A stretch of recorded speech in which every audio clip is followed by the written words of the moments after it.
श्री कृष्णाय नमः। पुष्टि टीवी के माध्यम से Q&A सेशन में इस 8th एपिसोड में आप सभी का स्वागत है। गत 7 एपिसोड्स में किस प्रकार धर्म के बारे में, पुष्टि जीवन के बारे में, जीवन में आती परिस्थितियों के बारे में और अन्य अनेक प्रश्नों के हमने उत्तरों के श्रवण किए, प्रश्नों के श्रवण किए और उनमें से आती हुई जो समझ है उससे हमने अपनी परिस्थितियों को सुलझाया। उसी श्रृंखला में आइए एक और बार हम कई लोगों के प्रश्नों का उत्तर देकर और साथ में अनेक लोगों के प्रश्नों के उत्तरों को भी यहाँ से प्रदान करके पूज्य भ्रातृचरण और मैं हम दोनों ही पुनः इस श्रृंखला में आपके सम्मुख उपस्थित हुए हैं। तो चलिए प्रथम प्रश्न पूज्य भ्रातृचरण से पूछते हैं। भरत परिक पूछ रहे हैं कि दूसरों की दी हुई गिफ्ट क्या हम अपने ठाकुर जी को समर्पित कर सकते हैं?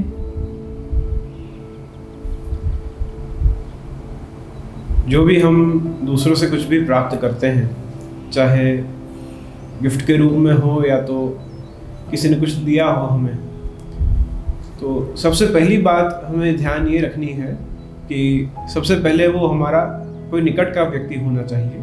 सबसे पहली बात वो। दूसरी बात उसमें आती है कि वो वैष्णव है कि नहीं, और तीसरी बात कि जो चीज़ दी है वो कितनी शुद्ध और पवित्र है। तो ये तीनों बात जब होती है कि एक तो सबसे पहले निकट का व्यक्ति होना चाहिए, जिसे हम बहुत अच्छे से जानते हो, हमारा परिचित व्यक्ति होना चाहिए। दूसरा कि वो पुष्टि जीव है कि नहीं, कैसा जीव है, वो सेवा करता है घर पे, नहीं करता है, क्या विचारधारा रखता है, तो पुष्टि जीव होना चाहिए। और तीसरा कि वह जो चीज़ उसने गिफ्ट में दी है वो हम शुद्ध हो, पवित्र हो और नई चीज़ हो, यूज़ की चीज़ ना हो, वैसी चीज़ हो, तो अवश्य ही ठाकुर जी को सेवा में ले सकते हैं, उसे अंगीकार करा सकते हैं। और ध्यान खास इस बात का ही रखना है कि तैयार कोई भी अगर सूखे मेवा आदि है या कुछ भी है, तो जो भी सॉल्टेड आदि आते हैं कि जिसमें मसाला वगैरह आदि होता है, वैसी चीज़ हम ना धराएं और केवल शुद्ध सादा जो चीज़ें हों वही धराएं हम ठाकुर जी को। मनोरथ सजावट आदि में भी, खिलौना आदि में भी कुछ कोई पधराए या कुछ भी हो, तो वो भी नई चीज़ एकदम किसी की वापरी हुई ना हो, हमारी वापरी हुई ना हो, वैसी चीज़, नई चीज़ हो, वही ठाकुर जी को हम धराएं, वही सबसे उचित मार्ग है। तो कोई भी कुछ भी हमें गिफ्ट, तोहफे आदि दे, वो हम ठाकुर जी को धरा सकते हैं। और ऐसी भी बात नहीं है कि हमें दिया है और हम ठाकुर जी को धराएं, क्योंकि ठाकुर जी हमारे माथे विराज रहे हैं। इसलिए कोई भी हमें चीज़ हो, एक बार किसी ने हमें दी तो फिर हमारी हो गई, और फिर हमारी इच्छा है कि हम किसको, ठाकुर जी को बधाएं या क्या उपयोग करें। तो वैसी भी कोई बात नहीं है, तो ठाकुर जी को आराम से शुद्ध पवित्र चीज़ हो तो आराम से धरा सकते हैं। बहुत सुंदर। अगला प्रश्न हार्दिक परिक पूछ रहे हैं। काइंडली एक्सप्लेन अबाउट मार्कंडेय पूजन ceremony. Why this ritual is named on Rishi Markandeya? Why it is performed by only Vallabhkul on their birthdays? According to you, how one Pushti Jeev has to celebrate their own birthday as well as their Diksha Guru's birthday? यानी मार्कंडेय पूजा क्यों होती है, ये मार्कंडेय ऋषि के नाम से क्यों इस पूजा को किया जाता है, वल्लभकुल क्यों इसको अपने जन्मदिन पर करते हैं, और साथ ही साथ एक वैष्णव को अपने स्वयं के जन्मदिन पर और अपने दीक्षा गुरु के जन्मदिन के अवसर पर, उनके उत्सव के अवसर पर अपने प्रभु के साथ सेवा में क्या करना चाहिए, ये हार्दिक परिक का प्रश्न है। बढ़िया प्रश्न है और लगभग 3 विभाग में प्रश्न है। एक तो मार्कंडेय पूजा क्या है, दूसरा वल्लभकुल ही क्यों करते हैं, और तीसरा कि हम कैसे हमारा खुद का और गुरु का जन्मदिन सेलिब्रेट कर सकें। 3 भाग में प्रश्न है। तो पहला प्रश्न ये है कि मार्कंडेय पूजा क्या है और उसका महत्व क्या है। तो उसे जो समझे तो ये जो मार्कंडेय पूजा की जो परंपरा आ रही है वह मार्कंडेय ऋषि से आ रही है। और मार्कंडेय ऋषि क्यों हैं, क्योंकि वह चिरंजीव हैं। चिरंजीवी जो हैं वह मार्कंडेय ऋषि हैं, और जो सप्त चिरंजीव हैं उसमें से 8वें अश्वत्थामा बलिर्व्यासो हनुमानश्च विभीषण कृपा परशुरामश्च सप्तैते चिरंजीविनः। तो जो 7 चिरंजीवी हैं और 8वें मार्कंडेय ऋषि हैं। तो आयुष्य की कामना करते हुए, लंबे जीवन की कामना करते हुए मार्कंडेय ऋषि को याद किया जाता है और उनके नाम से परंपरा चली आ रही है। और सभी चिरंजीवी को इस दिन पूजन किया जाता है। और पूजन के साथ साथ यह जो प्रकार है, दूसरे प्रश्न की ओर आए तो यह वल्लभ कुल ही क्यों करते हैं? तो इसमें ऐसा नहीं है कि केवल वल्लभ कुल ही करें। जो भी ब्राह्मण हैं, जितने भी, सबको ही मार्कंडेय पूजा अपने जन्मदिन पर करनी ही चाहिए। यह कोई पुष्टिमार्गीय प्रकार नहीं है, परंतु यह वैदिक प्रकार है। तो वैदिक प्रकार जो है हर एक ब्राह्मण को अपने जन्मदिन पर करना ही चाहिए, अवश्य है।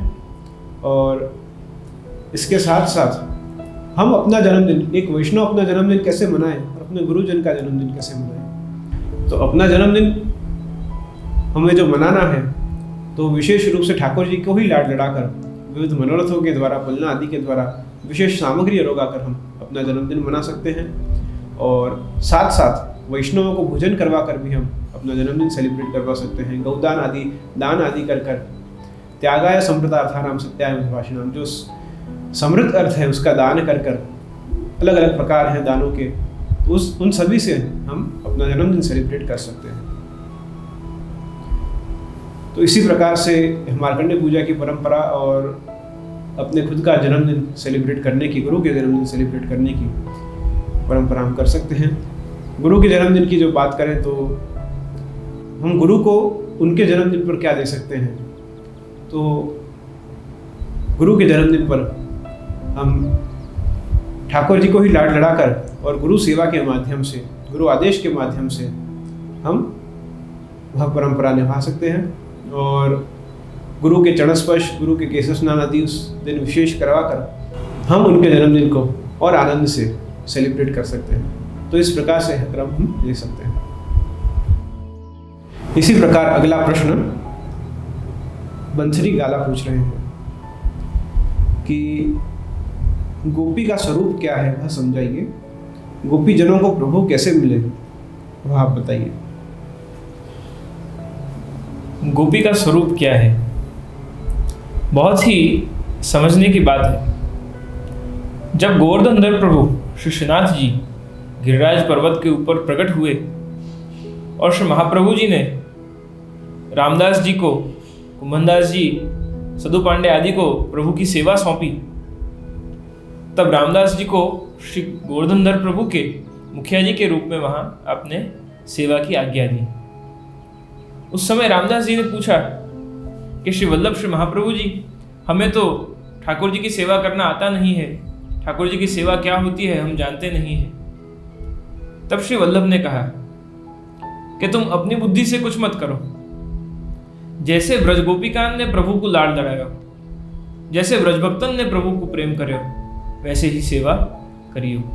यानी कि जैसे गोपी जनों ने, जैसे ब्रजवासियों ने, ब्रज गोपिकाओं ने प्रभु की सेवा की, प्रभु के सुख का विचार किया, प्रभु को समय समय पर जो प्रभु को सुख दे उन सभी चीज़ों को जिन्होंने किया, जिन्होंने कभी भी अपने बारे में न सोचा और अपना संपूर्ण श्री कृष्ण को समर्पित कर दिया, जिसमें उनके शरीर में, उनके चित्त में, उनकी इंद्रियों में कृष्ण इस रूप से व्यापित हो गए कि फिर उनमें अपना कुछ बचा ही नहीं, संपूर्ण समर्पण श्री कृष्ण को हुआ, आत्मनिवेदन जिनका हो गया।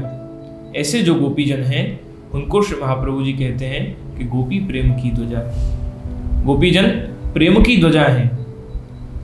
तो श्री गोपीजन का स्वरूप वो अति दिव्य है और हमारे मस्तक पर श्री गोपीजन की कृपा बिना श्री कृष्ण हमें प्राप्त नहीं हो सकते। श्री कृष्ण को यदि पाना है तो हमें गोपी भाव को धारण करना पड़ेगा।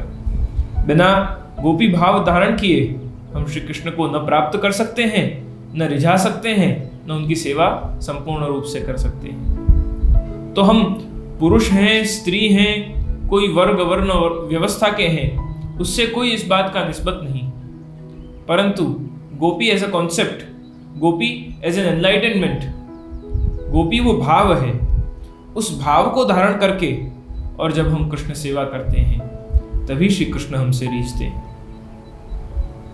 एक व्यक्ति ने मीराबाई से पूछा कि वृंदावन में कौन पुरुष है, तो इस संपूर्ण वृंदावन में पुरुष तो एक ही है। वृंदारण्यम सपद रमणम प्राविशत गीत कीर्ति। पुरुष तो श्री कृष्ण हैं, उनके अलावा जो भी हैं सब गोपीजन हैं। तो बिना गोपी भाव के कृष्ण लीला में प्रवेश ही प्राप्त नहीं है। इसीलिए श्री महाप्रभु जी ने कहा है, गोपिका गुरव प्रोक्त। इस मार्ग के, पुष्टि भक्ति मार्ग के गुरु कौन हैं? श्री महाप्रभु जी आचार्यत्वेन भी विराजते हैं, श्री महाप्रभु जी स्वयं स्वामी जी रूप में भी विराजते हैं, और श्री कृष्ण रूप में भी आप विराजते हैं। आनंद परमानंद श्री कृष्णास्यम। परंतु गोपीजन को श्री महाप्रभु जी ने कहा कि गोपिका गुरव प्रोक्त। गोपीपति समारंभाम विष्णु स्वामी मध्यमाम अस्मद आचार्य पर्यंताम वंदे गुरु परंपराम। हमारी परंपरा के जो मूल गुरु हैं वो भी गोपीजन हैं। तो गोपीजन बिना इस मार्ग में उद्धार नहीं है। जैसे गोपियों ने श्री कृष्ण से प्रेम किया, जैसे गोपीजनों ने प्रभु को रिझाया, उनकी सेवा की, उसी भाव से केवल और केवल जैसे गोपियों ने प्रेम किया, उस प्रेम को भी हम अगर कृष्ण से कर लें तो फिर हमें श्री कृष्ण प्राप्ति सहजता से और निश्चिंतता से अवश्य ही प्राप्त हो जाती है। तो गोपी भाव, गोपियों का प्रेम, गोपियों का विरह और गोपियों का समर्पण जब हम में आता है, तभी हम गोपी भाव को धारण कर श्री कृष्ण प्राप्ति में सफल हो सकते हैं। गोपी यानी जो गो यानी अपनी इंद्रियां, 5 ज्ञानेंद्रिय, कर्मेंद्रिय, और पी मतलब जो ग्रहण करती हैं। तो जो ज्ञानेंद्रिय, कर्मेंद्रिय और मन से जो हर एक इंद्रियों से जो ग्रहण करता है, जो कृष्ण रस ग्रहण करती हैं, वह गोपियां हैं।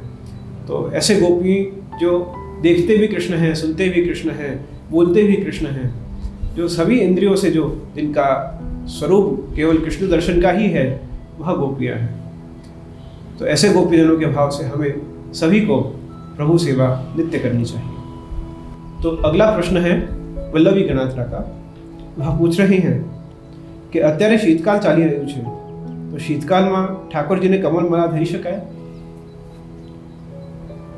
शीतकाल में प्रभु को वैसे भी फूल के छोगा, फूल की दोहरी मालाएं, वो सब क्रम कम हो जाते हैं, क्योंकि पुष्प की तासीर है वो शीतलता प्रदान करते हैं। और ठंडक शीतकाल के दिनों में प्रभु को हम गर्माटा हो ऐसी सब सामग्री प्रभु को समर्पित करते हैं। फिर वो भोग हों, वस्त्र हों, सजावट हों, सभी प्रकार में हम प्रभु को गर्माटा प्राप्त हो, उष्णता प्राप्त हो, उसका हम प्रयास करते हैं।